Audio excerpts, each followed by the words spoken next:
शुभ सकाळ सगळ्यांना। मैदान उद्या 2 आहेत, एक बिंजोडचं मैदान आहे आणि एक 3 फेऱ्याचं मैदान आहे आणि संबंध महाराष्ट्राला एक बकासूरच्या पाळण्याची उत्सुकता। खूप दिवस झालं मैदान होत नाहीत। आता म्हणजे काय होते, जरा इलेक्शन चालू आहेत, झेडपीचे इलेक्शन चालू आहेत, तसेच त्याच्यामुळे थोडीशी मैदानं जी आहेत ती थोडीशी कमी होत चाललेली आहेत। परंतु जे यावेळेस उद्या आज इलेक्शन आहे, आज इलेक्शन झालं की 9 तारखेला निकाल आहे, त्याच्यामुळे हे निकाल झाले की मग सगळेच फ्री असतील, कारण की कोणच आत्ता शर्यती कुणाच्या बघणं झालेलं आहे। त्याच्यामुळे बघूया उद्या बकासूर पळतोय आणि उद्या बकासूर पळतोय कोणत्या मैदानामध्ये पळेल आणि त्याच्यासोबत पायरा कोण असेल याच्याबद्दल आपण एक चर्चा करू शकतो।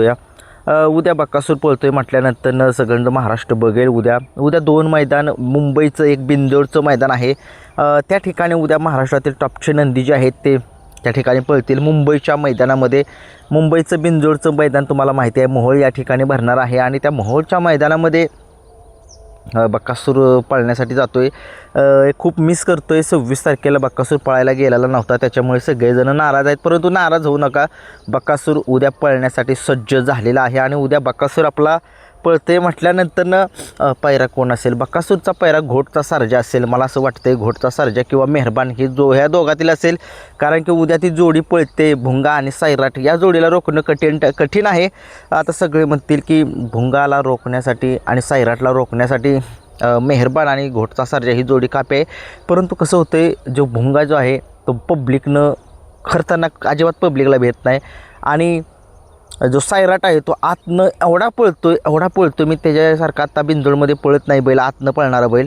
आणि कसं होतं, घोटचा सर्जा जो आहे त्याला साथ देणारा बैल पाहिजे आणि तो घोटचा सर्जा आहे तो डाव्या खांदी एक चांगला पळतो, उजव्या खांदी मेहरबान पळतोय, पण त्या दिवशी तुम्ही बिंजोड आपलं मेहरबाननं आणि घोटच्या सर्जानं मारली, परंतु बिंजोडला थोडंसं बिचकतोय मेहरबान असं वाटतंय, पण घोटच्या सर्जाला आणि मेहरबानला एक आव्हान असेल, जर जोडी जर पळणार असेल बिंजोडला उद्या यांच्या विरोधामध्ये, तर भुंगा नाही ऐकणार, मी लिहून देतो, भुंगा नाही ऐकणार, भुंगा सायराट, कारण की थोडीशी गाडी बिचकते थोडीशी, असं मला तर वाटते। तुम्हाला काय वाटते? मग मला असं वाटते, जर बकासूर उद्या जर गेला मैदानामध्ये तर उद्या बकासूर आणि घोटचा सर्जा हीच जोडी पळावी।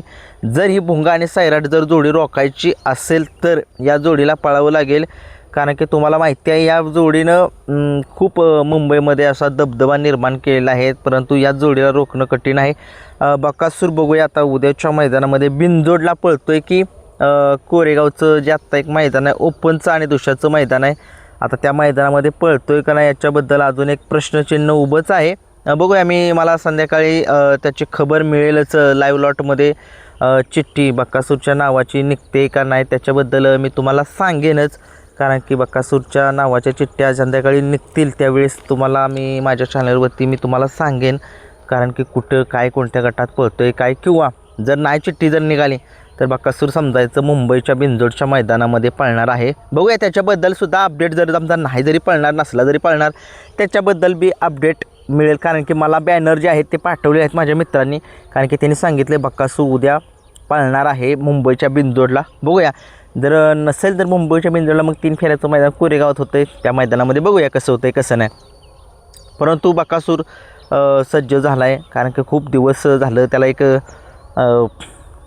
गोकुळ आणि दोघांनी 1 नंबर केल्यापासून 2 ते 3 मैदानी खेळला बकासूर, त्यात बकासूरला काय गुलाल काय मिळाला नाही। एक मैदान जे आहे ते थोडंसं काय कारणास्तव कॅन्सल झालं पेरं पळून, परत 2 मैदानं पळाला, तिथं दोन्ही मैदानाला शेमीला बाहेर गेला, पण बेकार वाटते बकासूर हरला की, कारण की त्याचे लय खूप फॅन्स आहेत, नाराज होत आहेत, अक्षरशः माझ्याकडे विनंती करतायत की तुम्ही सांगा काहीतरी मामांना किंवा मोहिलशेड वैभव मामांना ह्यांना की टॉपचे पैरे करा। शेवटी आता आपण फक्त बोलू शकतो, आपल्याला काय नंबर वगैरे काय नाही त्यांचे, त्याच्यामुळे काय आपण बोलू पण शकत नाही, शेवटी ते चांगलेच करतात, पैरे त्यांच्या हातात आहेत, आपल्या हातात काय नाही, परंतु आपल्या बकासूरवर आपण एक विश्वास ठेवावा की तो नंदी पळतोय, पळणार चांगल्या मैदानामध्ये, चांगलाच पळतो तो। परंतु बघूया आता 10 तारखेला एक लय मोठं मैदान आहे, निमसोडचं ओपनचं मैदान आहे, त्या मैदानामध्ये सगळे टॉपचे नंदी दिसतील तुम्हाला।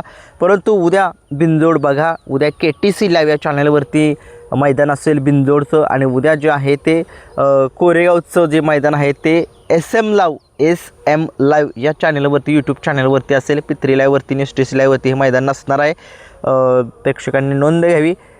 SM लाईव्ह कोरेगावचं मैदान आणि मैदानाचे लाईव्ह लॉट जे आहेत ते उद्याच सकाळी दिसतील आपल्याला, असं मला तर वाटते. बघूया काय होते काय नाही. व्हिडिओ आवडला लाईक शेअर सबस्क्राईब करा. धन्यवाद.